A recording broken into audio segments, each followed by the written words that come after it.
proposta é falar a vocês como se preparar para desenvolver o primeiro tribunal do júri. Então é importante aqui a gente esclarecer algumas questões antes de adentrar a essa dimensão teórica, dizer a vocês que o propósito desse grupo que compõe aqui essa roda de conversa é resgatar esse orgulho do advogado, bater no peito e dizer: eu sou um advogado criminalista e um tribuno.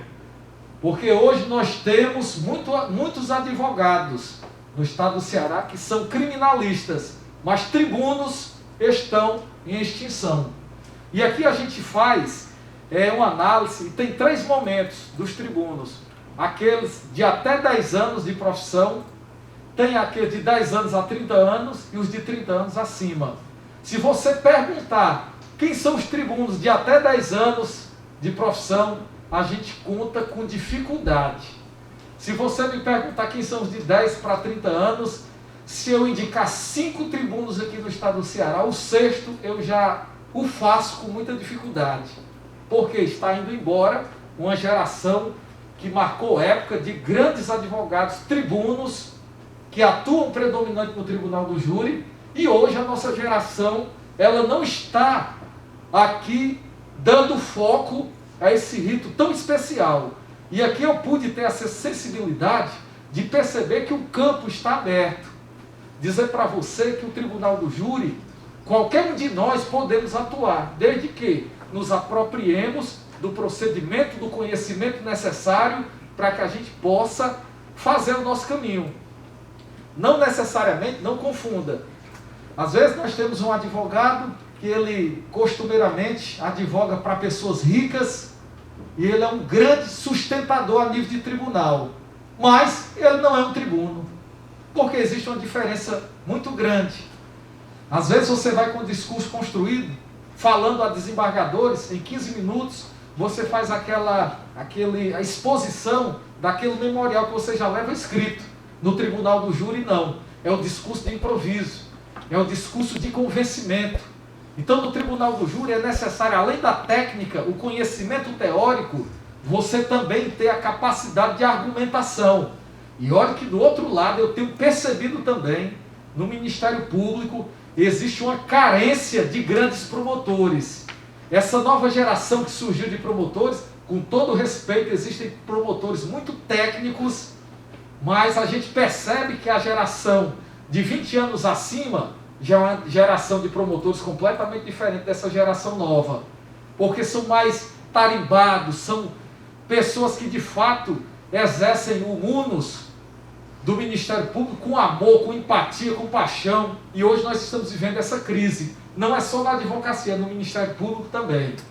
Então, dessa forma, eu me sinto honrado de voltar a essa casa, e até o doutor Pedro já nos falou que nós devemos aqui organizar um simpósio de tribunal do júri, uns 2 dias, e no próximo semestre nós vamos pontuar isso, e somado a isso, nós estamos organizando um congresso a nível estadual, onde nós vamos reunir os maiores tribunos desse estado e convidar mais uns 4 tribunos a nível nacional para que a gente possa debater o direito. Inclusive eu vou até lançar um spoiler aqui. Inclusive nós temos na nossa mira um ministro do STJ também para vir palestrar nesse congresso. Então, o que nós queremos é gerar esse engajamento e resgatar o orgulho do advogado, dizer: eu sou um tribuno que atua no tribunal do júri. Dito isto, do ponto de vista teórico, o que eu quero repassar a vocês. Em primeiro lugar, existe um procedimento especial, ou seja, ele é específico, ele é direcionado ao tribunal do júri, que ele começa no artigo 406 do Código de Processo Penal e se estende até o artigo 497. O advogado ele tem por obrigação de conhecer esse procedimento de cós salteado, porque, infelizmente, nós estamos vivendo aqui um período em que se tem uma geração tão preguiçosa de leitura que as informações que se absorvem são informações de internet. E isso está enfraquecendo. O advogado de tribunal do júri, ele não tem que ter só o conhecimento teórico, a técnica jurídica, apesar de que ele tem que conhecer. ele também tem que ter o conhecimento de outras literaturas, conhecimento filosófico, ele tem que ter o conhecimento bíblico, ele tem que ter um cabedal de conhecimentos outros para que possa firmar um raciocínio contundente, um raciocínio violento.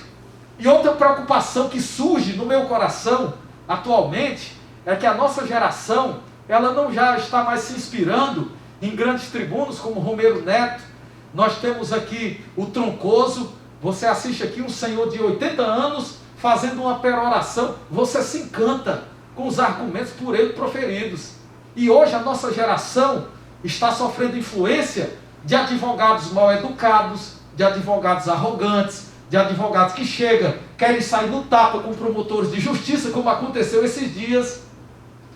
E isso macula a nossa advocacia.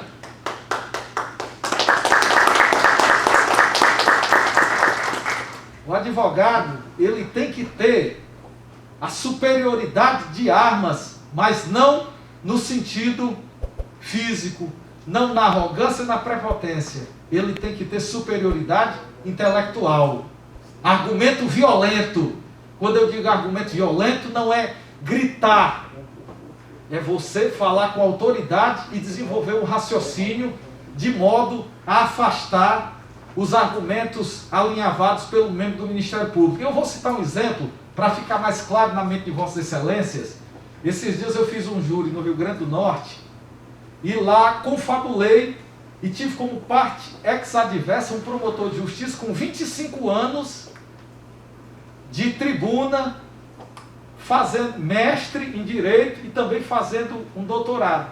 Preparadíssimo. E lá houve uma situação em que o meu cliente, ele, na fase pré-processual, o administrativo, o inquérito policial, ele deu um depoimento e disse que a arma que possuía era uma calibre 22, uma espingarda calibre 22. Quando chegou no sumário de culpa, ele também firmou o entendimento e depois dizendo que a sua arma era uma espingarda calibre 22.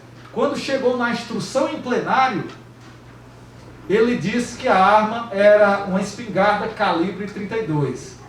Isso foi suficiente para que o membro do Ministério Público desqualificasse toda a sua história primária, de bons antecedentes, e foi acusado de ter cometido o suposto crime no contexto de uma traição. E dessa forma, o promotor, quando começou a utilizar, porque é muito difícil você rebater um argumento de um promotor experiente.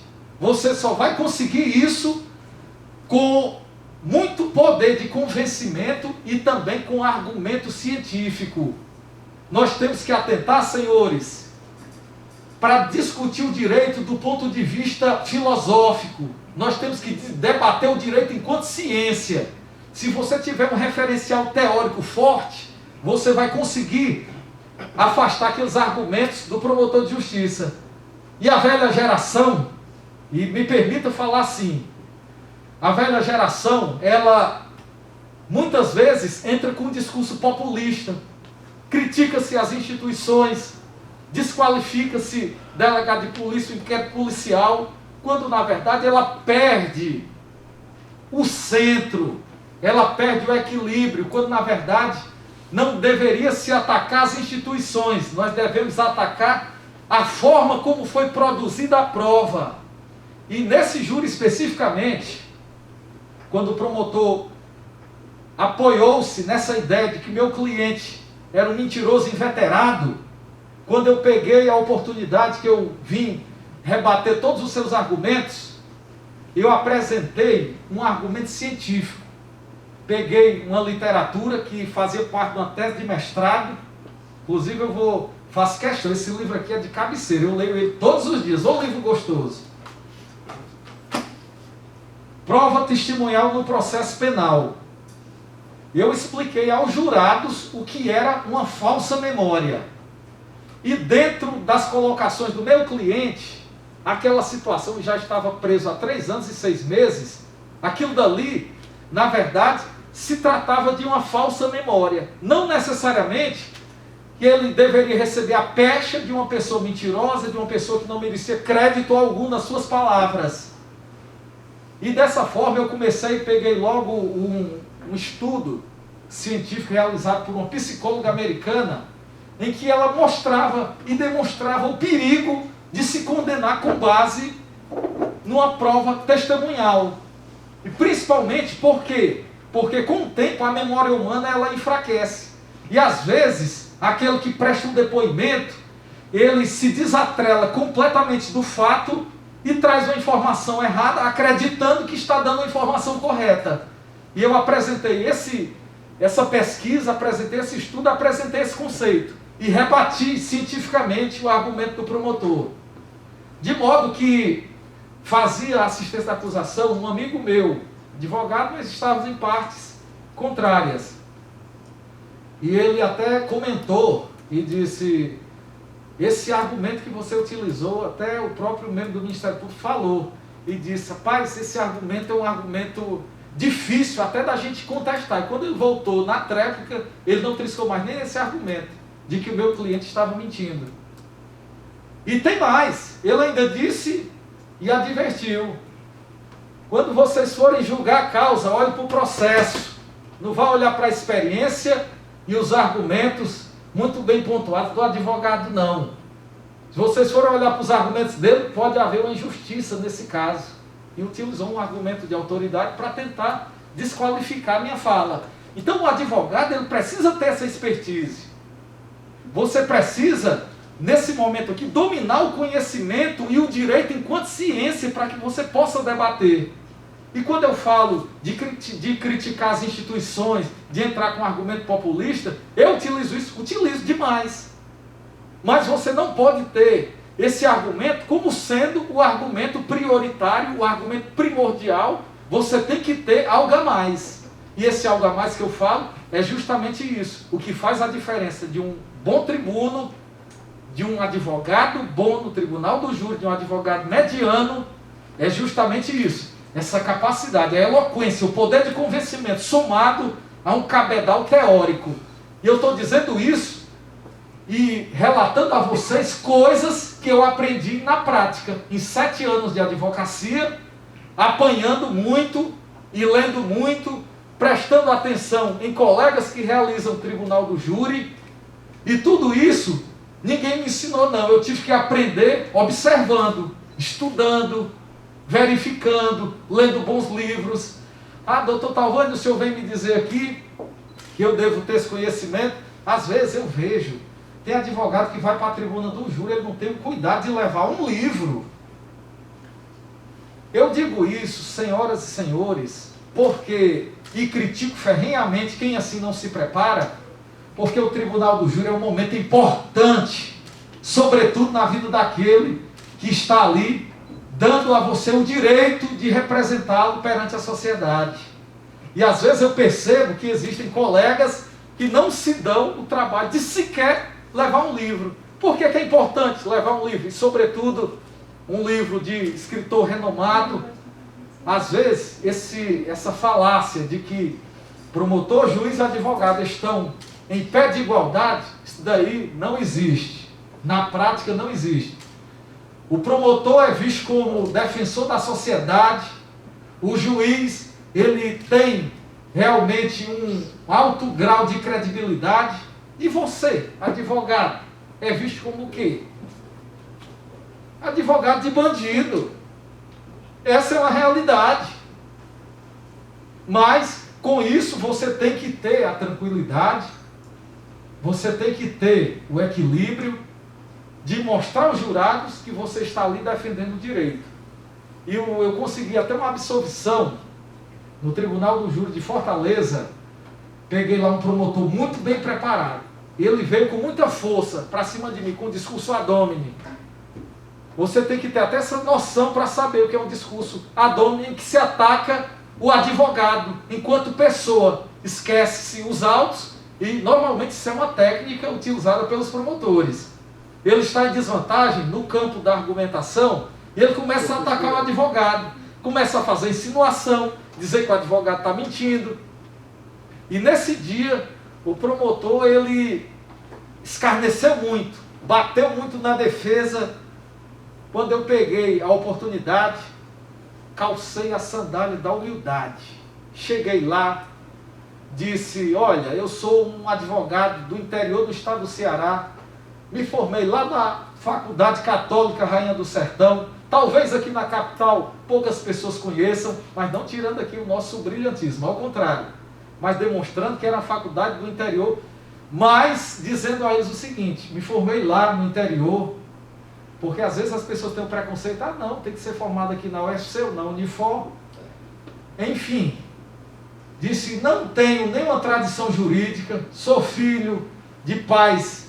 Meu pai é músico, minha mãe dona de casa, eu sou o primeiro formado na família. E olhei para o promotor, mesmo naquela época do impeachment da Dilma, que o Michel Temer tinha assumido, e estava ainda naquela celeuma política. Aí eu, falando dessa forma, disse: olha, só tem uma coisa que eu quero falar, Vossas Excelências. Eu posso não ter aqui a cultura jurídica elevada que tem um membro do Ministério Público. Talvez ele seja filho de algum procurador, de um desembargador, de um juiz. Como ele disse aqui, que a família dele tinha uma tradição jurídica, que tinha advogados, que tinha procuradores, que tinha juiz na família. Minha família não é como a dele, não. Eu não tenho a elevada cultura jurídica que ele tem. Mas uma coisa eu não abro mão. E foi aquilo que meus pais me ensinaram: de falar a verdade, doa em quem doer. De discurso bonito, como... Aí eu fui para cima dele e apontei logo o dedo assim na cara dele. De discurso bonito, aí cresci a voz. Como esse que o promotor está falando aqui agora, o Congresso Nacional está cheio. Veja qual é a realidade do Brasil. Ele disse: eu estou aqui para falar a verdade a Vossas Excelências. Aí comecei a crescer em argumento. Aí usei uma argumentação pesada, violenta, convincente. E no caso lá, havia até uma testemunha. Ele se apoiava num depoimento falado na fase de inquérito policial, um ato de investigação. E quando chegou lá, na instrução de plenária, a vítima, ou seja, a testemunha, se retratou. Disse: não, eu disse que vi, mas eu não vi não. Foi a família que me pressionou. Aí pronto. Aí eu caí com os dois pés e fui argumentando, explicando o que era um ato de investigação e o que era uma prova produzida sob o crivo do contraditório judicial. Quando abriram lá a urna, deu logo 4-0. Esse homem virou as costas e ainda disse assim: conselho de sentença: nós vamos estar aqui na próxima semana, parece que vocês não aprenderam direito não. E saiu, não falou nem com a defesa. Com isso eu estou querendo trazer a cada um de vocês, alunos, que a humildade, ela cabe em todo lugar. Certo? Essa história de chegar e brigar com todo mundo, argumentos de autoridade, quando na verdade o advogado ele tem que saber qual é o seu papel também. Se você olhar os advogados de mídia que faz confusão com Deus e o mundo, quantos júris eles ganharam? Me aponte aí uma vitória.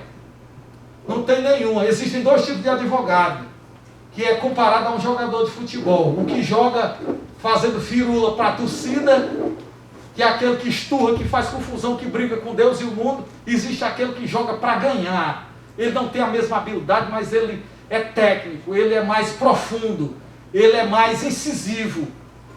Digo isso em relação ao advogado que realmente tem a sensibilidade de fazer o que tem de ser feito, saber ser humilde na hora de ser humilde, saber crescer na hora que tem que crescer. Isso é o tribunal do júri. O tribunal do júri é uma arte e nós precisamos dominar isso para que a gente possa efetivamente aumentar exponencialmente as possibilidades de uma vitória. Dito isto, eu gostaria de relatar, antes de finalizar e repassar aos meus colegas, o primeiro tribunal do júri que vocês forem enfrentar. O advogado ganha suas causas plantando dúvida. Em primeiro lugar, às vezes é tão simples, mas a gente tem que dizer o óbvio. Leia a denúncia. Da denúncia você vai saber qual é o raciocínio acusatório. Dali você vai pegar todos os depoimentos em que se funda o viés acusatório. E você vai verificar com muito cuidado e perceber onde é que residem as contradições. Pega os depoimentos colhidos na fase pré-processual e vá para os depoimentos produzidos sobre o contraditório judicial. Vá lá nos depoimentos produzidos em sede de audiência de instrução e julgamento. E de lá veja as incongruências. Quando você perceber que há de fato uma incongruência muito forte, muito grande, gritante, porque não raras vezes acontece isso, de um depoimento dito na delegacia ser de um jeito, e quando chega na instrução e julgamento, existe uma história completamente diferente. E lá desnuda-se uma nova realidade processual. E como é que você vai rebater tudo isso? Aí você tem que se apropriar de técnicas, teoria. Como é que você vai rebater agora um argumento que foi produzido na delegacia? Porque a lei, o magistrado, ele só pode condenar se aqueles elementos de atos de investigação forem confirmados sob o crivo do contraditório judicial. O tribunal do júri não. O tribunal do júri, o promotor explora muito bem isso. Ele pode pegar aqui um depoimento prestado na delegacia, ainda que a testemunha se retrate, ele pode chegar e dizer que aquilo dali é a maior verdade do mundo. Ele disse no calor das emoções. E para você desconstituir uma argumentação dessa, como é que você vai fazer? Aí o promotor diz desse jeito: olha, o depoimento que merece credibilidade é o que ele disse na delegacia, porque foi colhido no momento em que estava quente os fatos, foi colhido no calor do momento. Esse que merece credibilidade. Esse produzido aqui perante o juiz não serve de nada não, porque a testemunha pensou e sofreu aqui uma influência externa e tem medo de falar a verdade. Aí como é que você, advogado, vai rebater esse argumento? Aí você tem que se apropriar do que se chama de estandarte probatório. Você tem que entender da teoria da prova, especialmente o estandarte probatório. Você vai ter que explicar aos jurados, isso daqui é ciência do direito. Você vai ter que explicar aos jurados como é que é produzida a prova e mostrar para ele qual é a ideia que se tem de prova como resultado. Dito de outro modo, você vai mostrar para ele que a forma como se coleta o depoimento da testemunha vicia todo o procedimento dele decorrente. Está vendo como é que é isso? Eu vou ser mais claro para vocês. Você tem que argumentar que na delegacia existe um modelo estranho, arcaico, ultrapassado. Que modelo é esse? É a coleta de depoimentos em que se vigora o princípio inquisitivo, sem a presença do advogado, sem a presença de um defensor público e escrito. Inclusive eu estou desenvolvendo um projeto que, confiando em Deus, vai ser minha tese de mestrado, questionando esse modelo híbrido, para que a gente possa afastar essa ideia, e nós temos que nos amoldar ao modelo americano. Tem que se colher o depoimento na presença de um defensor e de um advogado e filmado, para que se possa, quando da valoração da prova, verificar o grau de sugestionabilidade que sofreu a testemunha. E não raras vezes nós vemos, em sede de delegacia, os maiores absurdos. Tem delegado sério, muitos, mas também tem uns que se apaixonam pelo caso e fazem perguntas fechadas e não permite a narrativa livre. E não bastasse isso, o que é que se faz? Adverte a testemunha, o depoente, e diz: se você mentir, você vai ficar logo preso. E eu já vi até testemunhas dizerem o seguinte: se você mentir, vai responder por um falso testemunho, inclusive você vai perder até a guarda dos seus filhos. Isso daí é fraude processual. Para você desqualificar um depoimento na fase de delegacia, você vai ter que trazer esses argumentos colaterais com base no cientificismo.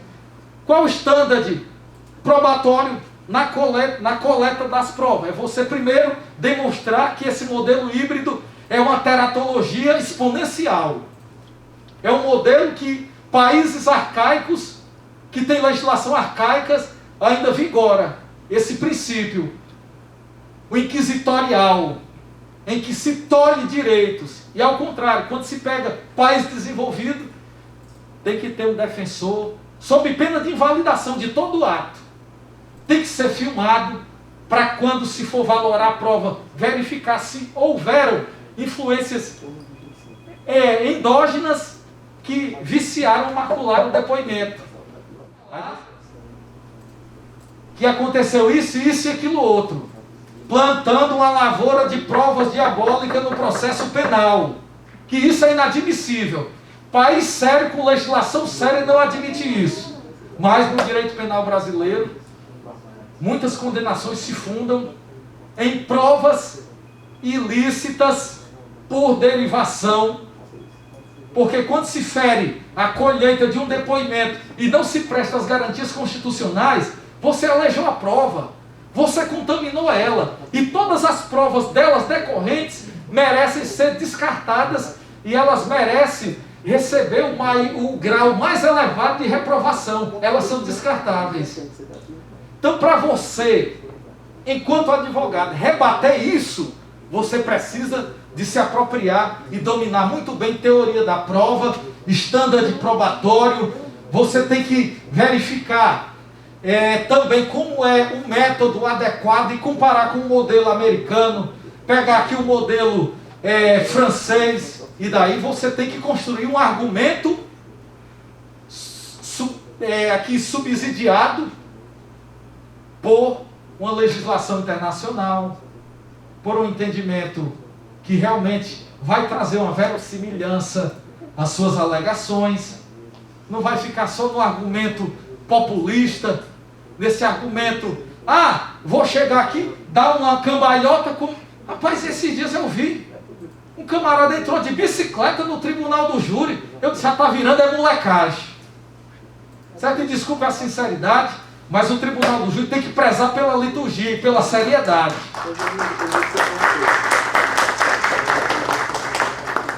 Então eu estou relatando isso a cada um dos senhores e falo assim até de forma apaixonada, que é do meu estilo mesmo. Realmente eu, quando estou falando, eu não é aqui trazendo uma imposição de raciocínio, ao contrário. Certo? Eu gosto sempre de contraponto, analiso as ponderações divergentes e a tenho com muito respeito. E nós devemos entender que o pensamento, certo? E o conhecimento científico, ele não tem dono. Ele se constrói a partir de um juízo com base na ponderação necessária. E é isso que nós, enquanto operadores do direito, temos que ficar experts. Nós temos que ser destros na arte de argumentar e de ver posições contrárias. Você quer aqui ter um bom cabedal teórico? Adquira o livro do Mittermeier, que fala sobre prova, um clássico dos anos 1800. Adquira Prova Testemunhal no Processo Penal, Lara Teles, defensora pública do Estado do Ceará, que é uma tese de mestrado dela. Existe Ponto Cego no Direito. Isso é muito interessante. Flamarida e Malatesta, um clássico. Pega aqui Roberto Delmanto, tem muita jurisprudência favorável à defesa. Pega aqui o Mirabete. Mirabete tem teses fantásticas. Pega aqui agora, existe até um livro que esse daqui nem lança mais. Decisões favoráveis à defesa, do professor Rodrigo Capobianco. Então, esse é o cabedal teórico. Eu ainda vou demonstrar os livros que eu utilizo no Tribunal do Júri, porque para cada livro existe um argumento, existe um raciocínio a ser desenvolvido, existe uma estratégia processual a ser desenvolvida. E digo isso a você para que você possa também se especializar nessa área e saber que o Tribunal das Lágrimas é a casa da desgraça. De lá, você só vai debater do lado uma família lutada e do outro a família chorando a liberdade ou a inocência martirizada daquele que senta no banco dos réus. Tribunal do Júri é drama. Tribunal do Júri realmente é aquele momento em que se faz ali o protagonismo de um evento criminoso, de um evento em que se traz dor. Dos autos do processo do tribunal do júri, dele nós sentimos o cheiro, o odor do sangue sai de cada uma de suas páginas. Então eu encerro aqui a minha participação e já repasso a palavra para outro palestrante. Muito obrigado.